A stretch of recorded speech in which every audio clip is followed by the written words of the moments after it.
And good afternoon, or Dr. Simmons, rather. Good afternoon, everyone. It's so good to be with each of you and to see so many familiar faces. Really, really excited about today's conversation. So I'm going to go ahead and share my screen. Anybody happy, y'all? It's almost Friday. Juneteenth is on Saturday. I don't know about y'all who has some Juneteenth plans, but I'm definitely excited to celebrate life and love and liberation that we are in the midst of fighting for, but that we've made a lot of gains for this week. And I can't think of a kind of more fitting way to kick off this weekend and this season than being with each of you. So again, as Michael shared, my name is Adoria Murray Thomas. I'm the founder and CEO of She Wins, Inc., which is a leadership and social action organization for girls here in the city of Newark. I couldn't be more grateful that the Cornwall Center is just dedicated to having such an important conversation and really dedicating this entire month to this series around uplifting the voices of girls of color. Because we know at all times, but especially in this past year, we've seen just how few and far in between spaces like this exist, and where, frankly, the space for safety and sanctuary for our girls exists. So really happy to be here. I want to start with one of my favorite photos that I've taken. And I'm a millennial with an iPhone, so I think that I'm a photographer all the time. I think any picture I take is amazing. But this is one of my favorites in particular, because this one takes me back to a time right before the pandemic, really, where at She Wins, we were just able to take our girls everywhere. In this particular photo, we were in the middle of a wellness retreat in the Catskills in upstate New York, about 3 hours here from the city. And what you can't hear through the picture, but what you could see and imagine is the sound of these Black and brown girls running freely, laughing and screaming as they tried to outpace the dog unsuccessfully. And I was taken aback because it's just not every day that you see Black and brown kids just running across 290 acres of woodlands in the Western Hills of the Catskills, right? Where they can just be. There was no phones. There was no pressure about who commented and who liked what on their Instagram. They just got to be together, be with the elements, be in space with themselves, and kind of commune with a higher power. Perhaps it's this freedom, right? An unfettered space to just be yourself. That's one of the highest forms of sanctuary that we might be able to create for ourselves and our young people. At She Wins, we work with girls in Newark representing over 23 different high schools in the city, stretching across all 5 wards, but with a special emphasis on our young people and our young women in the South, West, and Central wards. Not only are those the wards where I kind of grew up the most, but frankly, when you look at the numbers as far as disparities and needs, those tend to be the wards with some of the highest disproportionate rates of young people and families in need. Particularly, over 25% of our girls come from the Fairmount Heights area. I want to give a quick shout out to 13th Avenue School, which has been an incredible partner for us over the years, the Fairmount Promise neighborhood. And particularly in this area where such a large swath of our girls come from, you can imagine that in a neighborhood where the largest green space is the Fairmount Cemetery, there is something really sacred about our girls having space to just exist and feel free without fear. And so for us, as much as we value creating these types of spaces right here in Newark, whether we're at our classroom in Rutgers, Newark, whether we're here at our office downtown or in a park where we're taking the girls to a trip, we also value taking the girls out of the environment of Newark so that they can kind of expand their horizons and see what safety and sanctuary might look like elsewhere. And so this picture that you see here was one of those retreats that we took the girls to, but I want to take you to a video that actually is from one of our girls while they were at this retreat. The girls were instructed to just reflect on how they felt about being in this space and what their experience had been like. And this is what one of our young ladies had to say. This was before the pandemic. Once upon a time, there was a group of girls called She Wins. They went to a town called Sunlit Uplands. Inlet Uplands. In that town, they had so much fun and did so many things that they usually don't do. A beautiful family that was really nice let them stay in their house. They had 2 dogs that was kind of like some of us that came from a broken past but got through it little by little and now live in this big beautiful house. They got from being in a broken part of life to being in a house that people love them so much. But in this trip the girls did art, yoga, they laughed by the campfire, they created an even better bond with each other. And they ate s'mores, got in the jacuzzi, they did a lot of cool and fun stuff. They got they got the chance to just get away and focus on each other and had to spend a whole weekend without phones. At first they was mad, but after a while they had so much fun and some of them actually loved the idea. But the trip was good. Every morning waking up to a full breakfast meal and smiles. They just made my day every day, just seeing them happy and us happy too. It was good to get away from school and all of that. The end. So Thanks, beautiful. Marina. Oh, so Isn't that beautiful. amazing? Look up, Marina. So Thanks. shady. I found another palette. Okay. Can we take a second? If you can just write in the chat what's something you heard that stood out to you or any immediate reactions to the video shared here in one of the reflections from our students.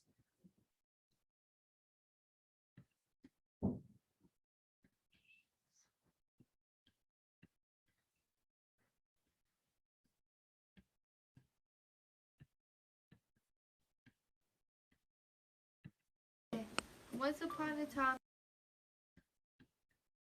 So Miss Urbano or Miss Urbano said that she looks peaceful. Ms. Dana said that she immediately began painting. Dr. Riley shared that the closing image tells me of how proud of herself she is.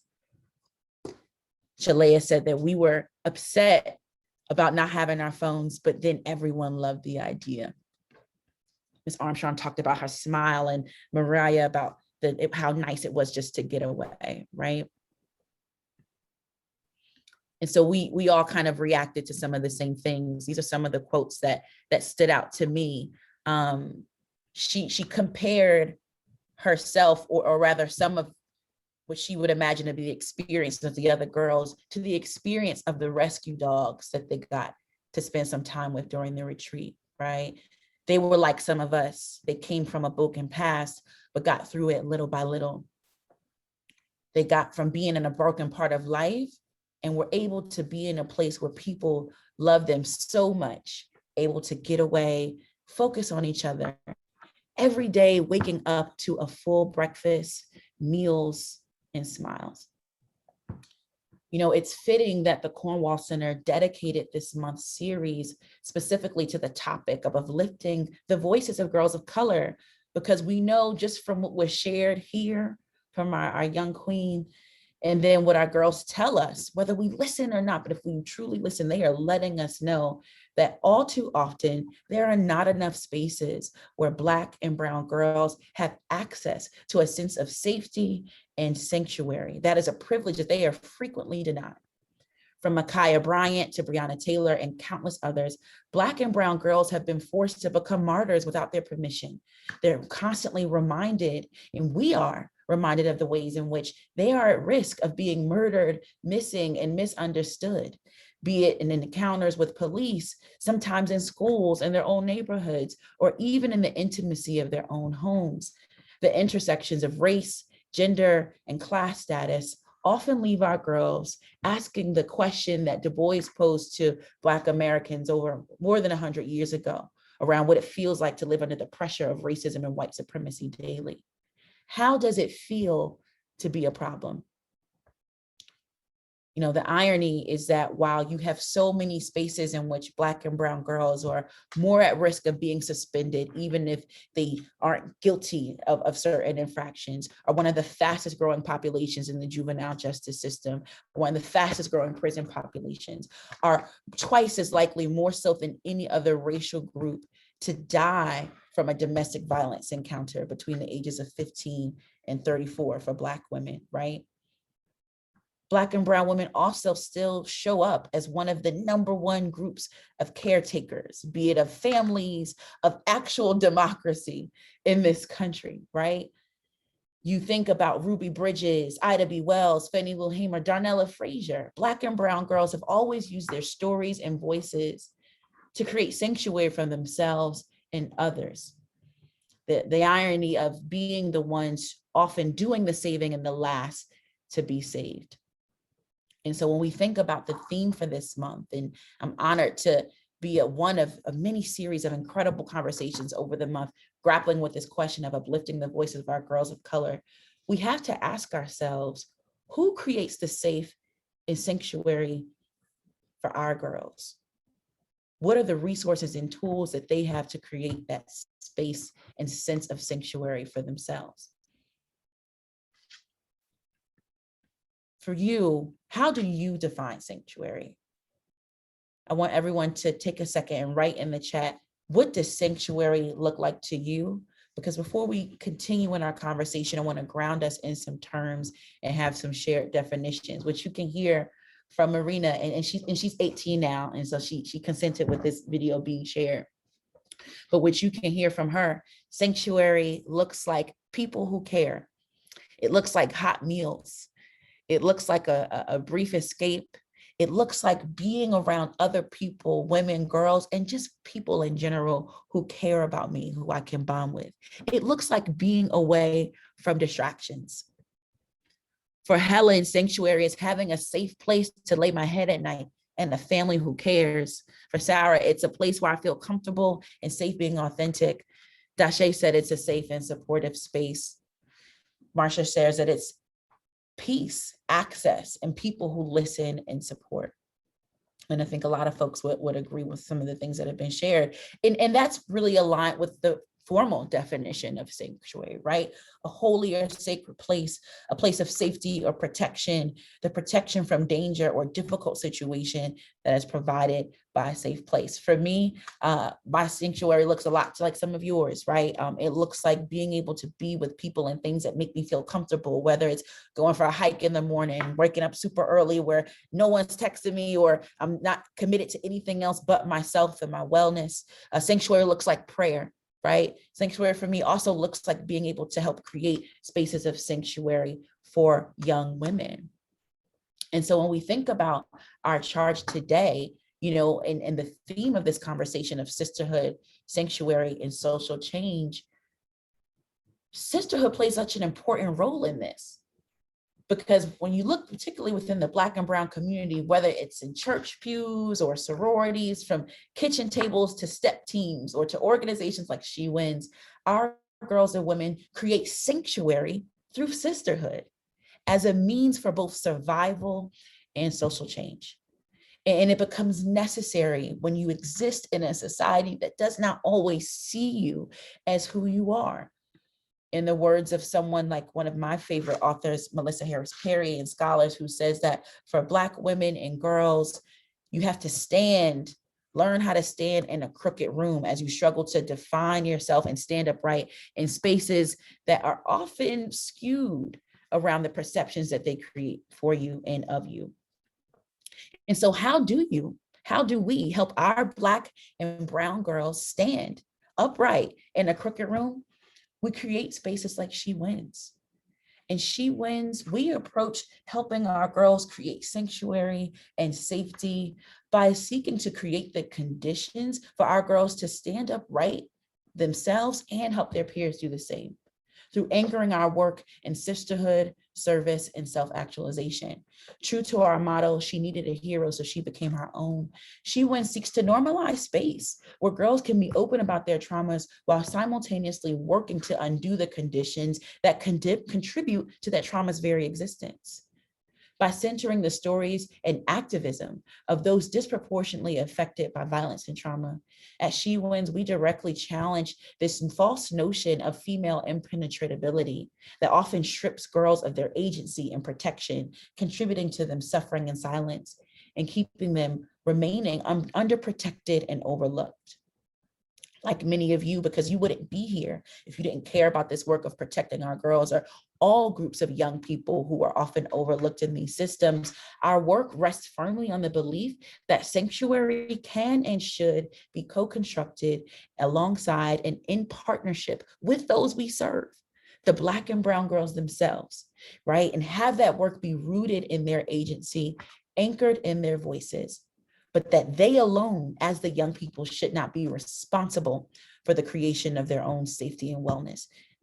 It's our job as a village, as a community, and institutions to also create these spaces with them and for them, and to be bold enough to fix the issues that threaten their sense of self. She Wins is designed to ensure that girls who are disproportionately exposed to risk have access to free, year-round multi-system of supports. And so for us, right, I appreciated Michael kind of talking about our mission statement as he introduced us. Our mission is to create, quite simply, a pipeline of college, career, and community-ready young women leaders from Newark by making sure that girls who are often most exposed to risk are best prepared for success. We approach youth development from a social action, trauma-informed, and gender equity lens, where we aim to not only help our young women learn how to navigate challenges, but equip them with the tools and skills to help dismantle those conditions that contribute to the challenges and traumas themselves. My own story is a story of women and men who sought to create sanctuary for me, because if it weren't for so many of the people who were in my village, I may not have been here today. So my goal has been to make sure I help other girls create that sanctuary for themselves.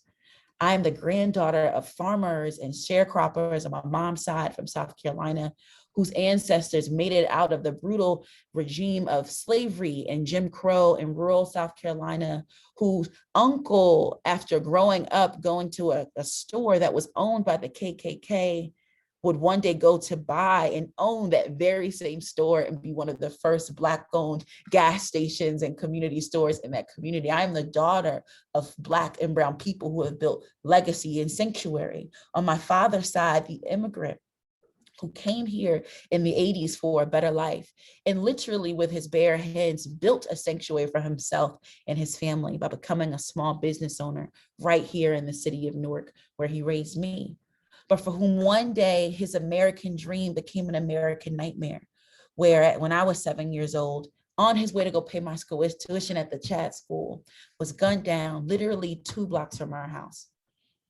If it had not been for the sanctuary that was created for me after my father's death, through the love and support of my mother, through the love and support of coaches and mentors, through so many people who helped me see the parts of myself that I thought was lost, I wouldn't be able to create and do the work that I'm doing today. At that time, I thought that I was in this club that no one wanted to be in, and that frankly, that I was just the only one in, which is girls who lost their fathers or parents to violence. But it turns out that unfortunately in this country, those types of experiences, commonly known as adverse childhood experiences, are fairly frequent in our society. Here in the United States of America, nearly half of all children in this country have experienced at least one adverse childhood experience. And when you look in Black and brown communities in particular, our young people especially experience higher levels of trauma. Then when you look even closer at the data about what's happening with our girls, not only are our girls more likely to experience and be subjects of various forms of trauma and violence, but they're also more likely to develop PTSD following such traumatic events.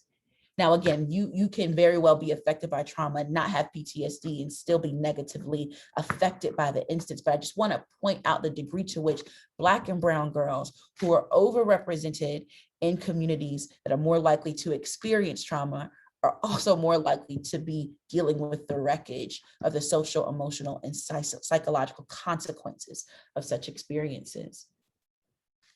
But the beauty is that the story doesn't end there.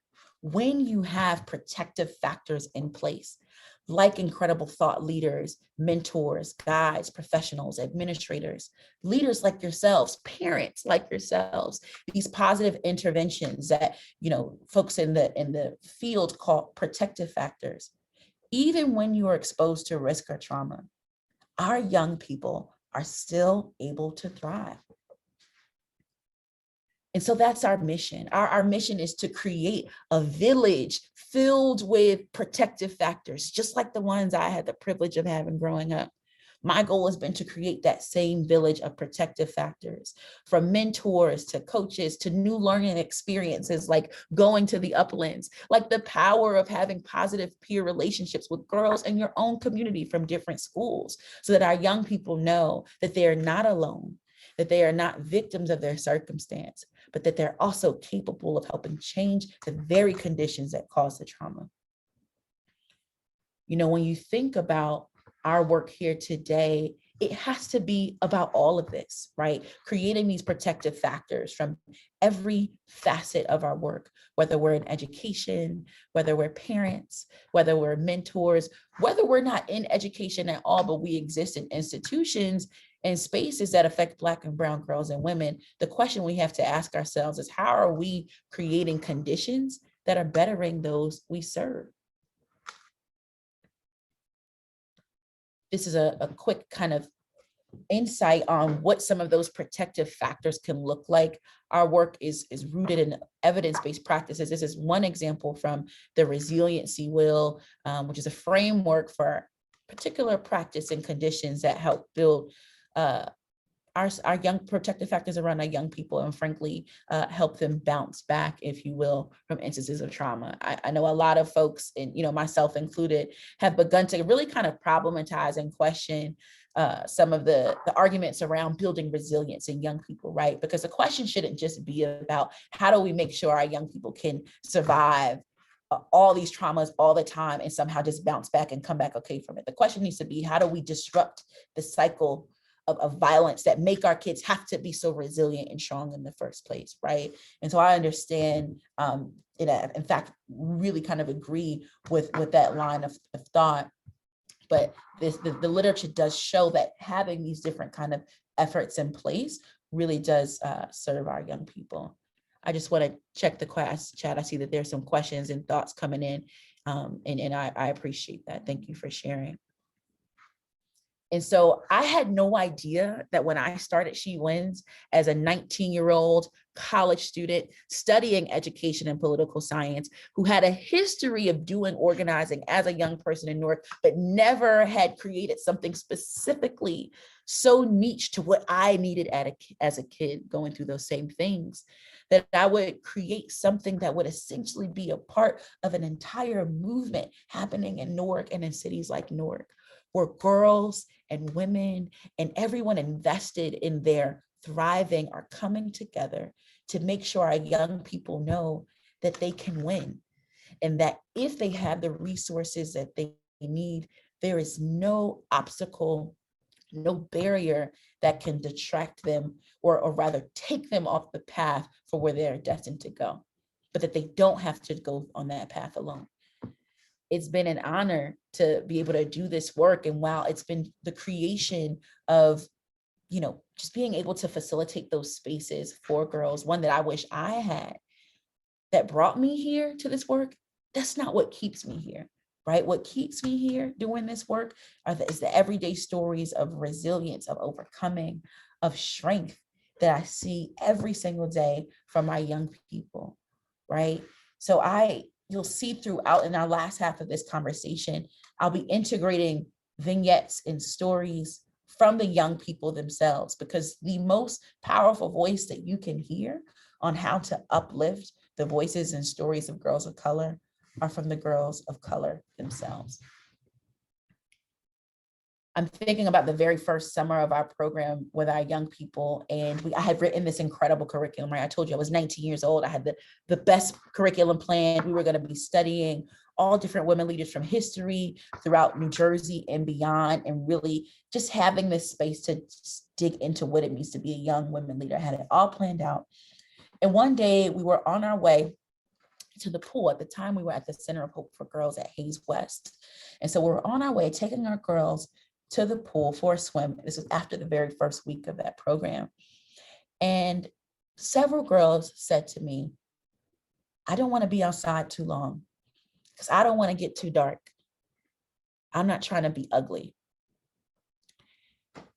For those of us who work with young people in our communities, it may not be some of the first times you heard this, but it was in that moment where I was reminded that I had to change everything.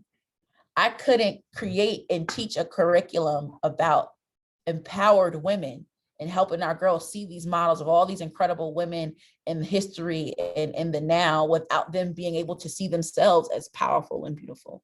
And so I scrapped the whole curriculum, and my team would tell you, we put everything to the side. We literally changed the whole day schedule from that day forward. We always started our days with a winner circle, where you come into a circle, you do a high, low, and a hope for the day. But in the end of the day, we changed it, right? So we're not just doing highs and lows, but you're doing a compliment or an affirmation to yourself and to someone else in the circle. We started doing vision boards and daily affirmations and poems, all these different things, so that our young people would be able to know how beautiful they were, how beautiful they became. There's this one girl in particular who stands out, who in every single picture we took that summer, she did not smile. And when I asked her, why don't you like to smile in pictures? She answered simply, I just don't like the way I look when I smile. Today, that same girl has a YouTube channel on self-affirmation, teaching girls how to love themselves, both through how they approach their relationships, how they approach friendships, how they approach makeup, right? All these different ways in which our young people are proving that when they have a sense of safety, sisterhood, and sanctuary, they will not only change their own lives and how they show up, but they'll change the lives of other girls around them. And so these are our core principles: sisterhood, service, and self-actualization, really using our girls as the key levers to transform their own peers and their communities. Tapping into service, making sure that when we say our She Wins motto of she needed a hero, so she became her own, that we actually practice what we preach and give our girls regular space to build agency and efficacy through interest-based service learning and social action. And then lastly, self-actualization, having spaces and opportunities for our girls to feel confident and powerful about who they are. And so through learning different social and emotional skills, being able to actually actualize the vision that they have for themselves through college, career, and community-based interventions, giving space for self-actualization through the different opportunities we provide our young people. I have so many photos that I could share with you, but I think some of the things that I love the most about our sisterhood kind of model is that we truly believe that there is no better teacher to our young people than the young people themselves, right? So we root our model in peer mentorship. So the young girls who come with us in She Wins as 7th and 8th graders, by the time they're 10th graders in our program, they serve as peer leaders to the younger girls in the program. So you have this native leadership pipeline where our girls are coming in, they're coming back to serve as mentors, they're connecting with girls in their age group and below, and really creating this space for sisterhood and connection. When you look at the resiliency wheel that I shared earlier as one of the key protective factors that are needed for young people when recovering from trauma, it's connection to other young people and adults who are caring, right? And so our sisterhood core value is transformational to the work that we're able to do. And that's something that me, our staff, our volunteers, we can't force this, right? We set the conditions for how we run our summer program, how we run our after school program, how we run our workshops, but the girls themselves become the models to maintain that sisterhood. And this is some of the data around when the girls are kind of doing their pre-surveys for the summer program around what they hope to get out of the summer. This is what they say they want to get out of it: the ability to make new friends, the ability to get ready for college, the space to work on how they improve and react to issues and problems. And then, of course, a space where they can simply be themselves. When you look at the outcome data or the exit surveys that we do from our summer programs, those exact same pillars around connection, around sisterhood, around being able to handle stress and move past difficult situations are exactly what they're saying that they gained from the program, right? That increased sisterhood, those sense of bonds and connections.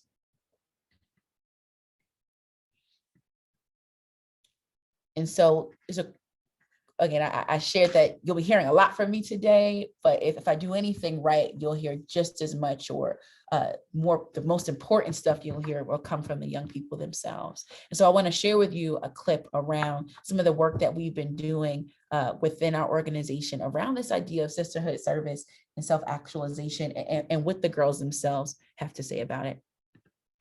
Unfortunately, what happens with a lot of young people who go through trauma, either traumatic experiences like I did, or some that are perhaps even more severe, they don't always have that village, that support system. And that's often what causes some of those really negative effects. You know, young people who lose a loved one either to violence or just in general before the age of 17 are twice as likely to drop out of high school, are more likely to have substance abuse issues. When I decided to start She Wins, I wanted to specifically target girls who had shared my story of being affected by violence, so losing a loved one to violence. That was the group that was the most overlooked and the most in need, but in need in silence. I thought about what I needed when I was in that age, and I couldn't verbalize it, but I knew that I needed a group of other people who I felt like could relate to what I went through.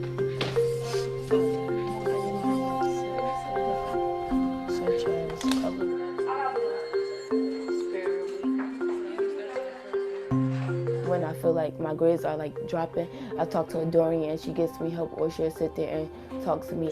There's a lot of kids that lost their fathers, their siblings, so Malaysia and her group, they talk amongst each other. Because sometimes kids can't talk to parents or what they're going through emotionally, so they talk to their little friends and they confide into them. So I think that's a big step. At least she's talking. You know how we used to have a study hall? Yeah. I think we need that more for like the ones who need help in school. Yep. So I love that video for so many reasons, but one, because it gives you, like, you get to hear exactly from one of our young people in Malaysia, who's just kind of talking about her experience. And then she's at the end, she's telling me too, like, okay, but this is also what we need to do more of, right? So that's the thing. When you ask young people what they need, they'll let you know, but just really kind of speaks to the work that we're doing in our vision. And frankly, like just the partnership, right? We work directly with our parents and our young people. I know we have some of our parents, our young people, community partners here today, right? So just grateful for all of you. We have some of our board members here. So grateful for everyone who really helps make this work possible. Unfortunately, what happens with a lot of young people who go through trauma. So I touched on this a bit already, and this is just really our commitment to activating our young women through service and social action, right? I'm a strong believer that those who are often best equipped to help solve problems are those who are most intimately related to the problems themselves. They've experienced it, you know, as they say in the church, sometimes he who feels it knows it. And so it's imperative for us to empower our young women by giving them space to help problematize, think through, and create solutions to the issues that most affect their lives. And so we've taken our girls everywhere from City Hall to local schools to read to younger kids to promote early childhood literacy, all the way to Capitol Hill, as you can see here, around the topics of self-agency, empowerment, and giving our girls space and place to use their stories to change their world and their communities. You know, I miss the days where we could be at our partner site, Rutgers University, and right in Conklin Hall, and having our girls run sessions and run groups. But, you know, we strongly believe that our young people, when given the tools, aren't always in need of saving. They can often save themselves. And so really giving our girls the space to run their own groups, right? If you come visit a She Wins summer program, half of the day is actually youth run, right? And so really creating this space for girls to be there for themselves and others. What I'll say too is that the real beauty of the kind of diversity of our cohort within our programs is that while I started the organization primarily for young girls affected by violence, and that continues to be our core demographic focus, there's a mixed cohort in that we have girls who come to our program from various stories and backgrounds and expertise, but they're all united by these shared core values: sisterhood, service, and self-actualization? How can I use my story to empower myself and my sister, even if my sister's pain is different than mine? And that's where all this comes together. Then lastly, again, just giving our girls space to actually create the lives that they imagine for themselves. I think about it as in 3 C's: competence, confidence, and connectivity. How do we build our girls' actual competencies and skills? How do we build their sense of confidence and self-esteem so that they know how to approach spaces and opportunities they have access to with a sense of self-efficacy? And then, of course, the connectivity, actually connecting them to the people, resources, and opportunities for them to do the things they dream of and want to create for themselves.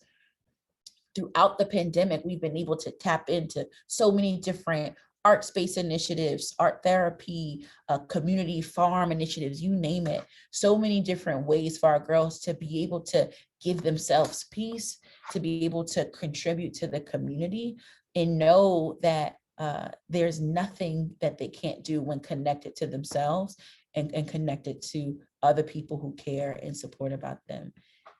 These are just some snapshots of some of our girls who went on to college last year, who graduated in the middle of the pandemic and were still doing it and continue to thrive today.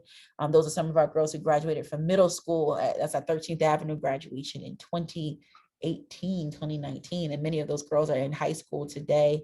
And even during the pandemic, right? I talked a lot about service and social action, but our girls being able to be on the front lines of doing community action work, working with a Marquise Guzman, shout out to Marquise in the Fairmount Promise neighborhoods to help pack PPE kits, working with Tish in the Brick Network to build PPE kits. Girls literally volunteering their time during a pandemic so that other people in their community would have access to resources. Also want to highlight one of our advisory board members and constant supporters, Ms. Carter, who was one of our externship sites during 2019, where at the end of our summer leadership program, we actually want our girls to be able to go into spaces and put what they learned into practice. And so these are some of the girls who got to do an externship at the Newark Housing Authority in the summer of 2019. And so you may be asking, well, what does this mean? It means everything, right? It means that girls like Lakita and Celeste and Namibia and Nevaeh, pictured here, will be able to travel to Namibia and to Kosovo on fully funded trips to participate in STEAM camps, where they can use STEM and the arts to create initiatives that could help solve the issues of facing girl communities and other underserved communities across the world. Little girls from the city of Newark being able to go across the world to study issues, right, that are directly related to their lives. We as She Wins have been able to be one of the vehicles and the vessels through which the work is being done, but we're not alone in this. We have a whole village of so many people, from the Summer Youth Employment Program to Fairmount Heights to our She Wins board, to the entire community, to our girls' parents and coaches themselves. There's a village around our girls that allows for them to come from Newark to go to a Capitol Hill, a Kosovo, or Namibia. But it takes all of us doing our part. Because at the end of the day, we know that there is nothing off limits for our girls, and that when we ask them what they need, they'll tell us. It's our job to create the conditions for them to win. I think of one of our founding student scholars, Lakita, pictured here, who came to us by accident. We were in the Center of Hope for Girls. I was walking out to go make sure that we didn't have any other girls like waiting out there for us. And I see this little girl with the most adorable cheeks sitting on the couch looking all scared. And I go up to her and I'm like, hey, what you doing? She's like, oh, I'm waiting for something. I said, you here for She Wins? She said, no, she was there for something entirely different. But for some reason, the people she was there for, they weren't there. So I said, well, listen, we've got a girls' summer camp that we're running in the back. Just come with us. She said, okay. She's been with us for the past 5 years ever since. This is her on the left speaking at City Hall, inviting council members to come learn more about She Wins and participate in the father-daughter dance. On the right, this is her in Washington, D.C., And the picture before that was her on her way to Namibia. And throughout her experience in She Wins and in Newark, she has been on the forefront of youth organizing efforts and conversations around making sure that there's more restorative based practices and alternative suspensions in schools, being a voice for young people, going out and knocking on doors and advocating for folks during campaigns. She even worked as my executive assistant during my school board campaign in 2019. But just a few months after that school board campaign where she worked for me, her whole life changed. And she was in a car accident where she became immobilized from the waist down due to a spinal cord injury, one that was actually called an internal decapitation. Her skull literally decapitated from her spine at 17 years old, 7 months before graduating high school. I say this today to say that as Lakita is fighting to walk again, she is absolutely still, she's not fighting to live again, right? She continues to live and thrive and encourage and mentor other girls. She continues to be an inspiration. Just last November when she turned 18, we registered her to vote. And just last week, she worked as a poll worker right here during a local primary election. When I tell you that our girls, no matter the circumstance, no matter the conditions, when given the tools and resources, will not only lift up themselves, but lift up those around them. Lakita and so many young people who I'm sure you know in your own experience is the evidence. And so what's left for us to do? As I close, I want to end with just a really powerful video from one of our own scholars, Miss Z Suggs, who tells us exactly what it is that Black girls are feeling, what they feel like the world is telling them about themselves, and what they feel that we should do to best support them. Hi, my name is Anaja Suggs, and today I'll be talking about how Black women and Black young girls are commonly misunderstood. In today's society, being a woman is hard, but being a Black woman is harder. We are considered to be loud, unprofessional, ghetto, difficult, exotic, or any other stereotype that is made for Black people, when that is not the case. Take a look at Sky Jackson, Marseille Martin, Simone Biles, or even the girls within She Wins. We exemplify the traits of responsibility, leadership, strength, and respect. It is now time for other Black women and other Black young girls to show up and show out and show to the white America that we are not what they paint us to be. And so there's so much that I appreciate about what Z shared here, but one of the two big things that stand out to me is one, her call to action for everybody else to listen, right? To listen and to understand that Black girls are not only powerful and capable and aren't these problems that needs to be solved, but that we're in fact the solution, right? And so what does it look like to create schools and communities where we're really listening to Black girls, where we're not crushing them under the weight of these stereotypes and misconceptions that they didn't ask for, but have to live underneath. She's calling for us to do more. But she's also speaking to this pressure that she feels that Black girls and brown girls and women feel to prove to Western society or white America, as she says, that they aren't something that the world thinks they are. And I don't know about you, but I think that that is an incredibly unfair pressure that our girls and our young women feel, that they have to constantly prove to the world that they are worth loving, and that they're worth being seen, and that they're worth being protected, and that they're not a problem, right? And so that leaves us with work to do. And She Wins, we Hi, have my name is Anaja Suggs, and tried today to I'll be talking do about how Black our own part in helping achieve this work and trying to do a little bit more of what Z is saying, which is to listen to our girls and protect our girls. And we see that just through some of the data that we get from our young women, that it's working, right? That our girls are feeling more confident in themselves. They're feeling more able to speak up for themselves. They're feeling more able to calm themselves down when they're stressed. They're feeling about that they're learning more about how to set boundaries when uncomfortable. And a lot of this comes from these focuses of ours. Starting early, our girls, 90% of them come with us through 7th and 8th grade, and we provide services and resources for them throughout their matriculation to and through high school. Another key to success is our volunteerism and commitment, right? I mean, we are a small but mighty ship It is me and two other people. All of us do this work really just from the bottom of our heart. None of us draw a salary from this work, but the goal is for us to create an organization for us. So that we can literally invest to a point where 5-6 years from now, there's a salary being drawn from a young woman who graduated from our program or who served as a mentor here, right? And so she can help lead and steer the work of She Wins herself. And then, of course, those community partnerships. I spoke briefly about the village that we have, but during COVID-19 especially, and I think that all of us can relate to the reality that we were not in this by ourselves during COVID. We had other people helping us get here.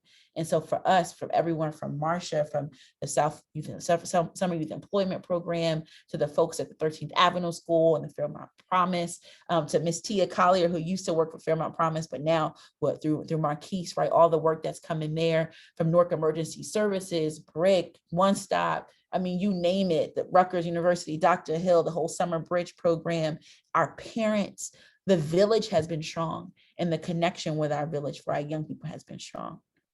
And that's how we've been able to, frankly, do the work, both before and during the pandemic. And so I just want to really wrap by just saying thank you, right? All of our young people, they are the evidence.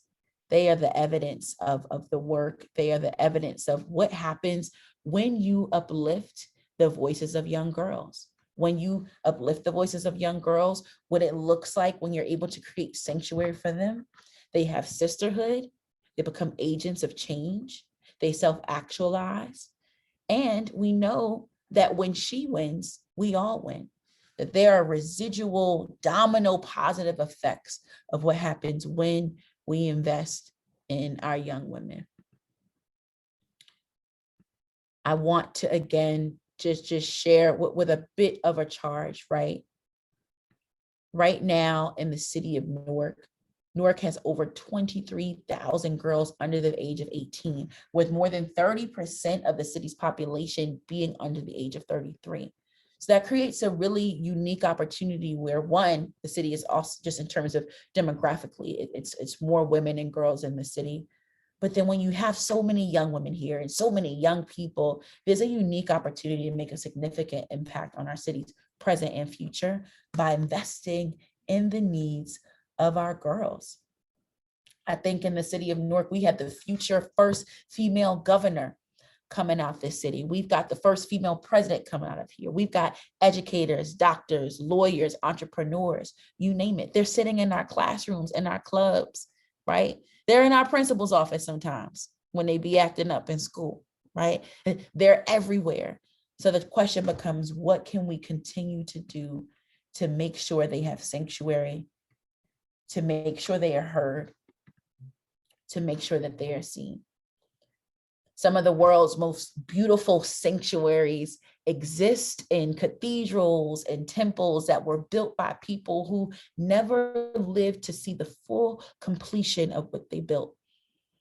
But they still put the work in, and they did their part, knowing that every small act would ultimately help create a world that was bigger than themselves, for a purpose bigger than themselves. And so my ask, I want to end with the same question that I started with earlier. Where do you find sanctuary? And how will you commit to creating sanctuary from somewhere else? How will you specifically create safety and sanctuary for Black and brown girls in your institutions and your organizations and other spaces where you wield influence? Where can our girls feel free when they exist in places where you are in some ways in control? So thank you. These are some action steps that we can continue to do in this work to uplift the voices of our girls. Ask yourselves the hard questions, create spaces within your organizations, schools, institutions, and your homes and families so that we can really assess what our girls' needs are, what the opportunities and strengths are, and how we can best be there for them. Thank you again to the Cornwall Center, to the Rutgers School of Public Affairs and Administration, the Department of Education, and everyone who made this work here possible today. I'm grateful for you. Thank you again. So thank you so much, Dorian, for such a wonderful presentation. I mean, very enlightening. I think how you were able to show the work that you're doing with the young women it was so personable, and really impactful in terms of the work that you're doing. So really want to thank you. I know we have some questions in the chat.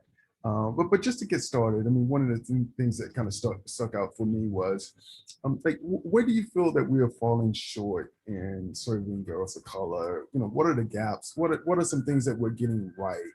And what do you see some future opportunities to kind of build on the work that's happening throughout the city as it relates to our work with young girls?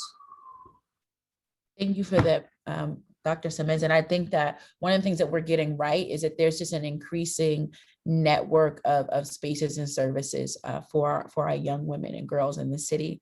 You know, they're formal organizations who are doing the work, right? You've got She Wins, you've got Butterfly Teams, you've got Girls Who Live Left, you've got Newark Gals, you've got all these like formal spaces that are doing it. But then you also have these informal spaces that maybe aren't specifically, you know, for girls in their name, right? But are just safe spaces for kids, be it in a, you know, a freedom school, or, you know, I go to so many different schools and I'm meeting these principals and teachers and administrators who already have so much on their plate, but they're running girls groups too, right? And so I think there's something really powerful about the fact that everyday people are creating space, either in formal ways or informally, to just know, to create spaces for our girls to know that they have somewhere to go and they have people who care.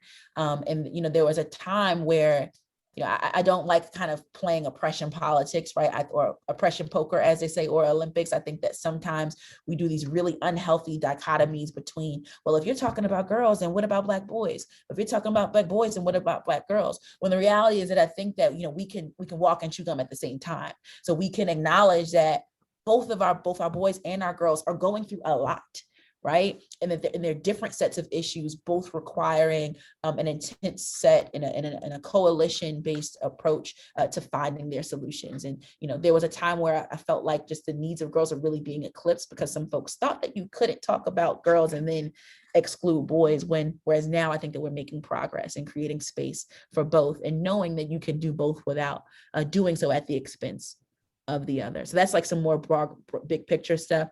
As far as specific like policies and actions, I mean, I think that at least in Newark Public Schools and a lot of districts across the country, there's a greater emphasis on restorative justice and reducing the pipelines to prison through increasing rates of suspension, right? You know, before I served on the school board, I worked for an organization that worked in partnership with the district to do just that, to create restorative justice interventions so that kids weren't suspended and just on the street, but actually getting mentorship and guidance. And because girls are often, you know, currently one of the fastest growing rates of students suspended, that's really important that we're focusing on decriminalization, both in the schools and beyond. Thank you so much for that, Ms. Murray Thomas. I know we have a few more questions. I think we have Matt. Matt, feel free to unmute, and then I think Marianne. Good, thank you, sir. Dorian, fantastic job as usual. So my question, and I'm a girl dad, my daughter's 12, and one of the things I'm concerned about, and our brother Shavard Jeffries points this out all the time, women are often the victims of relationship violence. And I'm wondering, how do we empower girls to recognize the signs of relationship violence and have the agency to get themselves out of situations that aren't healthy? Thank you, Mr. Brewster, and thank you for all the work that you do just as a parent. And then obviously, you know, I know your work in the district and in the community. So I appreciate you for everything you do. We just had a conversation in She Wins, actually. We had a panel discussion last week where we had Maya Baraka, we had a feminist scholar, Dr. Brittany Cooper, talk about this exact topic, right? You know, how do we deal with the fact that, and if, you know, if we gonna call a spade and we'll be comfortable, unfortunately, within every community, when you look at kind of interracial, when you look at domestic violence situations, it's more likely to be committed by the person who belongs to that racial group, right? So when you look within a domestic violence kind of numbers in white communities, most likely the intimate partner is also white, same in Latinx communities, same in Asian communities, et cetera. And so by extension, Black community is similar. But when you look at, to your point around the rate at which, you know, Black women and girls are actually dying, in domestic instances, right?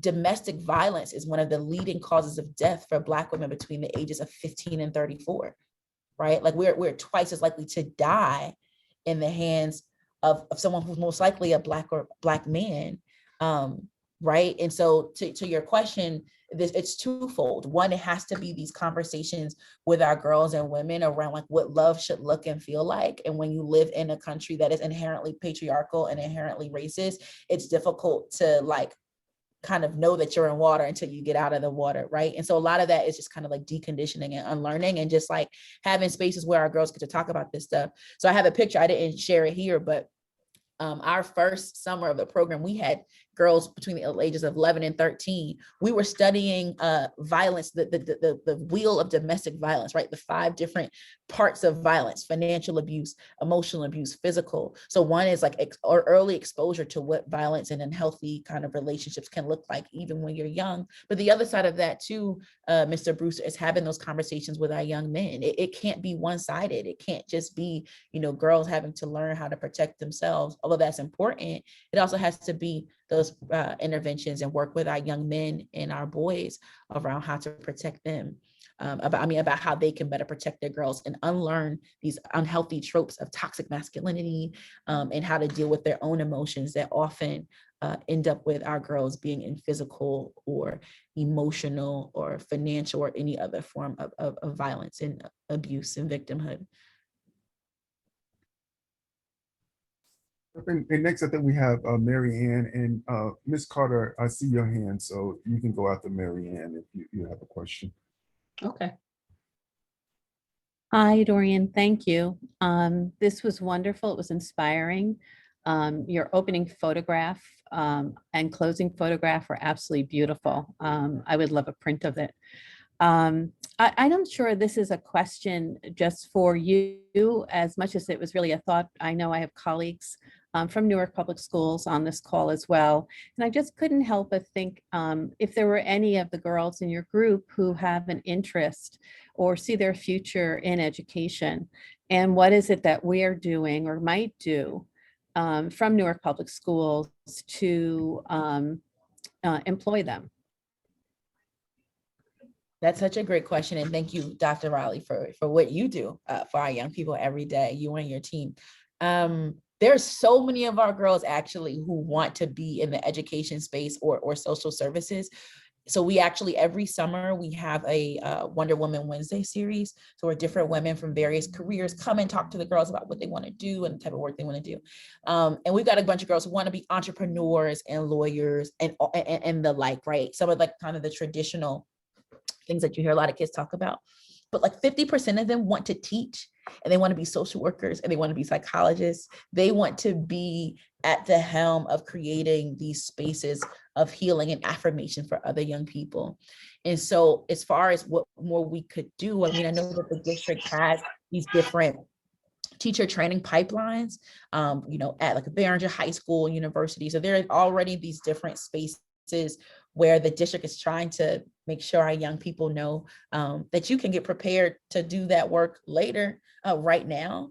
So I would say just continuing to invest in those types of opportunities and resources for kids. I also will just extend the invitation, you know, when we do our career exposure opportunities for young women, for teachers, right? And for different folks in the space to come and actually talk to the girls about their experience. Last summer during our leadership program, even though we did it virtually, we were able to have 2 incredible Black women teachers, one Miss Uker from California, one Miss B from Baltimore, who are young Black women who got to teach the girls in the virtual context. One taught an incredible debating class, one taught a design thinking class for social action. And so it's all about this kind of constant exposure, as well as creating these clear pipelines.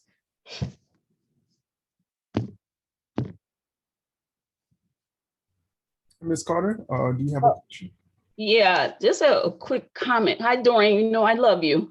Me too. Yeah, this is a follow-up to Dr. Simmons. Is it Simmons? Did I get your name right? I'm sorry. And Dr. Riley. Okay.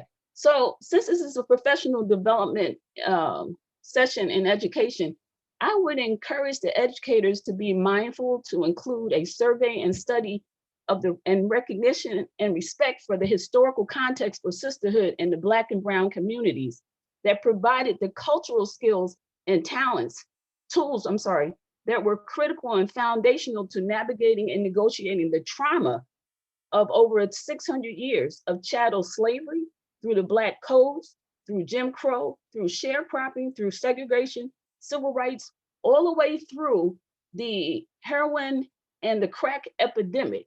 Lastly, I would encourage you to look at cultural solutions that have existed in both communities. So in answer, I was really jumping off Dr. Simmons' question and also Dr. Wiley's point about what else could be done.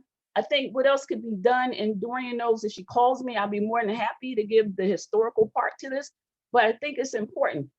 Just as an example, one of the things when you talk about sisterhood that was done on the plantations and throughout chattel slavery and further, is that women had to explain to young girls that you were going to be raped. It's no ands, ifs, buts about it. And so I have to give you the tools and the skills so you'll be able to navigate and negotiate and maintain your resilience through this. So I'm just saying that I know that, the data is relied upon a lot, but there's a lot of cultural solutions that might be incorporated that have stood the test of time since the beginning, since the takeover of the settlers and the conquerors. So I think that if anything is missing, it would be the historical context. This is not new. It's new for people to recognize, but there's a lot of cultural solutions that exist, can be, integrated. So that was my comment. Thank you for letting me have that time. No, thank you. And I just had to say, Professor Carter, you always come through with the historical context. And I think it's interesting how at a time where, the federal government just approved Juneteenth as a national holiday, there's also a national movement at various state levels to literally ban, to a certain extent, the type of stuff that you're talking about, which is just open and honest dialogue and learning around what Black America has gone through, the implications of racism, slavery, and the like within our country, and literally just ban this type of work and these critical conversations from being taught in schools, right? With this whole conversation around anti-critical race theory, which frankly, for people who know critical race theory isn't even really being taught in schools to begin with, but there are efforts like the Amistad Act and, which Newark Public Schools is, prioritizing and the like, that are trying to create spaces and inroads for these types of conversations to exist. And so I think you're absolutely right. That historical context is important, especially at a time where we just cannot afford to get comfortable, because there's so much backlash happening in education and politics across the country to some of the progress that has been made. Thank you for that. I know we have a few more moments, so I didn't know if anyone had any questions. If so, please feel free to unmute.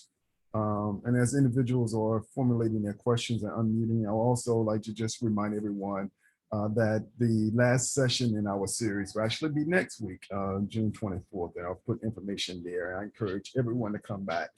And our topic would be the state of Latina girls in education. Are there any additional questions?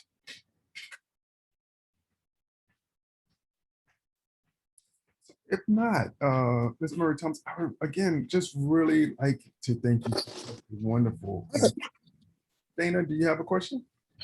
Yeah, I just wanted her to kind of talk about how she started off working with middle school and high school students and how the program has changed and who it serves now. Yeah, sure. So I touched on this a little bit, but yeah, to the question, we started originally, or at least when I created the organization, I even wrote the grant for it just be for middle girls, right? Like 6th to 8th grade middle school girls, just with this focus on doing that important work, but early. But we've naturally kind of grown to really becoming like a middle through college program, because in 2020 we had our first cohort of girls who started with us in 7th and 8th grade graduate high school. This year we have another class of students graduating. Actually, it's next year is going to be our largest class following that year. So it's so funny how you know, we are kind of just by extension, you know, we say that when you start with She Wins, you never really leave. It's our goal is just to really create a lifelong space of supports and services for the kids. And so, you know, our girls start with us. We start taking applications, and the entry point starts as early as 7th grade. And we provide mentorship services throughout. I just want to say one last thing before we wrap, and I see the message. I'm going to drop our some contact information in the chat. I wouldn't want us to leave without like asking ourselves like, these really critical questions towards the end. I put up a slide that talked about it quickly, but I just want to hone this in, right? Are you a barrier, a builder, or ambivalent to doing the work of uplifting the voices of our girls in your organizations and institutions? Where do you fall? Are you actively working to build bridges and opportunities for Black and brown girls to feel safe in your schools and your communities and your organizations? Is it a barrier, right? Have you been either through your ambivalence or through some other inroads that exist, not actively working on it? And if so, are you willing to have with yourself, your teams, and your institutions, those tough conversations to create that safe space? I think that all of us, myself included, right? You know, I don't profess to have a magic wand or like the perfect recipe to this, but we have to all be asking ourselves, especially right now in this work and thinking about everything that young people have been going through, what more can we do? How have we fallen short? What are the gaps? What are we doing well? And how can we mitigate the distance in either, right? And so I think that's the charge for all of us, wherever we are. See what more can we do, collect the data, ask the young people themselves, ask the girls, like, where are the spaces in which you feel safe, seen, and heard? Where are the spaces where you feel that stuff, that sense of safety and security is at risk? And what more can we do? I think it's difficult to improve what you don't measure. And so we have to all start creating spaces within our organizations and institutions to measure like where we are in the work, but actually asking our young people. And so that's what I'll share there. But again, thank you so much for having me. I'm going to drop, you know, my email and some of our social media work, et cetera, in the chat.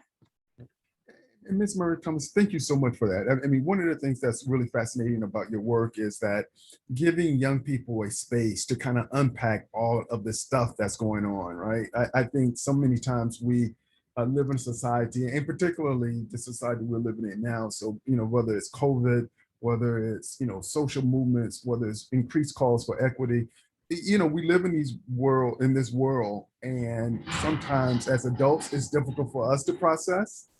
And when you think about young people trying to process this, I mean, it's really scary to me to think that young people, in many regards, are having to navigate this in isolation, not only of each other, you know, social distancing, they don't have the peer interaction, but even in terms of having facilitated conversations to really kind of unpack the world we're living in, and how, you know, there shouldn't be an assumption that young people can navigate this in isolation of supportive systems, right? That have always been important, but are even more important now. Absolutely. 100%. And those spaces have to be co-constructed by the young people themselves, right? And so as you design them, how are you having young people help build those rooms with you, right? You know, we have, you know, a She Wins Leadership Council within our organization where the young people are actually helping design and influence what's happening in the space. And so to your point, it has to be facilitated and anchored by us as the kind of adults and caretakers, but not done in isolation, right? And done in partnership with the students, absolutely. So just want to have one last call. We have a couple minutes. Didn't know if there were any additional questions. Ms. Murray Thomas has put our contact information in the chat. For individuals who would like a copy of this recording, feel free to email me directly, and I will put my contact information in the chat. So you can email me. I'll make sure I get a copy out to you. If I can type. And I'll also like to welcome everyone to use the link in the chat to register for next week's session. And we look forward to seeing everyone there. as we welcome Dr. Garcia from Rutgers School of Education in New Brunswick. She will be our guest presenter. So with that, Ms. Murray Thomas, I would again really like to thank you. It's really great presentation, really great feedback from the audience. And thank you so much for the work you're doing and your commitment to the city of Newark as well as young girls of color. Thank you so much. I appreciate it. And thank you so much for everyone who came in, and thank you for the work you guys are already doing. Yep. So everyone have a wonderful day and please continue to be safe.